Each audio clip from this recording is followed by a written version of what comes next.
అసెంబ్లీలో చర్చకు సిద్ధమా? నిన్న కేసీఆర్ మీటింగ్ అందులో మాట్లాడిన దానికి కాంగ్రెస్ మినిస్టర్స్ ప్రెస్ మీట్ పెట్టారు. అసెంబ్లీలో చర్చకు సిద్ధమా? మీరేం చేశారో మేమేం చేస్తున్నామో ప్రతి అంశంపై మాట్లాడదాం. కాళేశ్వరం ఈఎన్సీ అవినీతే 200 కోట్లు. కేసీఆర్ కుటుంబం ఎంత సంపాదించిందో తెలంగాణ ఇచ్చినందుకు కాంగ్రెస్ విలన్లా కనిపిస్తోందా? కేసీఆర్పై మంత్రులు పొంగులేటి, సీతక్క, జూపల్లి, పొన్నం, ధ్వజం మంత్రులంతా నిన్న ఆయన మీటింగ్ అయిపోగానే ప్రెస్ మీట్ పెట్టారు. పీఆర్ఎస్ అధ్యక్షుడు మాజీ ముఖ్యమంత్రి కేసీఆర్కు ఏ ఒక్క విషయంలోనూ రాష్ట్ర ప్రభుత్వాన్ని విమర్శించే నైతిక హక్కు లేదని మంత్రులు విమర్శించారు. అధికారంపై కేసీఆర్ పగటి కలలు కంటున్నారు. ఈ 3.5 ఏళ్లతో పాటు మరో 10 ఏళ్లు కూడా కాంగ్రెస్ అధికారంలో ఉంటుంది అని ధీమా వ్యక్తం చేశారు. కడుపులో అంతా విషం పెట్టుకొని ఎల్కతుర్తి బహిరంగ సభలో కాంగ్రెస్పై అసత్య ప్రచారం చేశారని మండిపడ్డారు. కాళేశ్వరం ఈఎన్సీ అవినీతి 200 కోట్లుంటే కేసీఆర్ నువ్వెంత సంపాదించినావు అనాల్సి ఉండే. కేసీఆర్తో పాటు కాంట్రాక్టర్గా పనిచేసిన మెగా కృష్ణాడు నువ్వెంత సంపాదించినావని వీళ్ళు మాట్లాడతారా? మాట్లాడరు. గమ్మతుంటాయి రాజకీయాలు. మెగా కృష్ణారెడ్డి పేరెత్తుతారా ఈ మంత్రులు? ఎత్తరు. వాళ్ళ మీద ఎంక్వైరీకి కూడా ఆదేశించాడు. ఎందుకంటే వాళ్ళకు కావాల్సినోడే, వీళ్ళకు కూడా కావాల్సినోడే, బీజేపీ కూడా కావాల్సినోడే.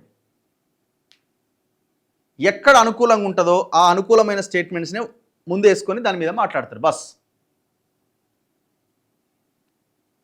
ఇప్పుడు మీరు అంటున్నారు అవినీతి పైన చర్చకు సిద్ధమా అని. అవినీతి చేసిండు అని జనం ఓడగొట్టిరు. ఆ అవినీతి మీద ఎంక్వైరీ ఏదని అడుగుతున్నారు. ఈ మంత్రులు సమాధానం చెప్పాలి. అండ్ దాంతోపాటు ఈ మంత్రులు చిత్తశుద్ధితో ప్రజల కోసం పనిచేస్తున్నారా? ఫస్ట్ మీరు క్వశ్చన్ మార్క్ పెట్టుకోండి. చెప్పాలి. పొన్నం ప్రభాకర్ చెప్పాలా, సీతక్క చెప్పాలా, జూపల్లి కృష్ణారావు చెప్పాలా, పొంగులేటి శ్రీనివాసరెడ్డి చెప్పాలా. పొంగులేటి శ్రీనివాసరెడ్డి రెవెన్యూ మినిస్టర్గా లేపుతున్న భూముల సంగతి చెప్పాలా. రియల్ ఎస్టేట్ మాఫియాకి అండగా నిలబడుతున్న విధానం చెప్పాలి. ఇప్పుడు మీ వల్లనే కదా ఇప్పుడు కేసీఆర్ మాట్లాడడానికి అవకాశం దొరుకుతున్నది. జూపల్లి కృష్ణారావు ఎక్సైజ్లో చెప్పాలా, పొంగులేటి మన సీతక్క గారు కందిపప్పు టెండర్లు, కోడిగుడ్ల టెండర్ల విషయం ఆమె చెప్పాలా, రవాణా శాఖ గురించి పొన్నం ప్రభాకర్ చెప్పాలా. ఆయన ఎవరు? వేం నరేందర్ రెడ్డి పక్కనే ఉన్నాడు కదా, ఆయన చెప్పాలా.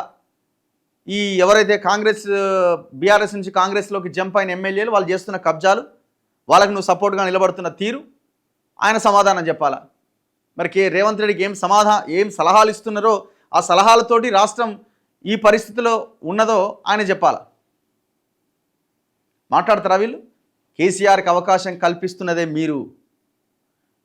మీరు ఒక్కసారి ఆత్మపరిశీలన చేసుకోండి. ఎంతవరకు మనం ఈ సంవత్సరంన్నర కాల స్కీమ్లు వదిలిపెట్టండి.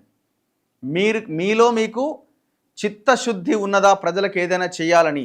ఒక్కసారి మీరు ఈ మంత్రులంతా ఆత్మపరిశీలన చేసుకోండి. మీరు యూనిటీగా ఉన్నారా లేదా ఆత్మపరిశీలన చేసుకోండి.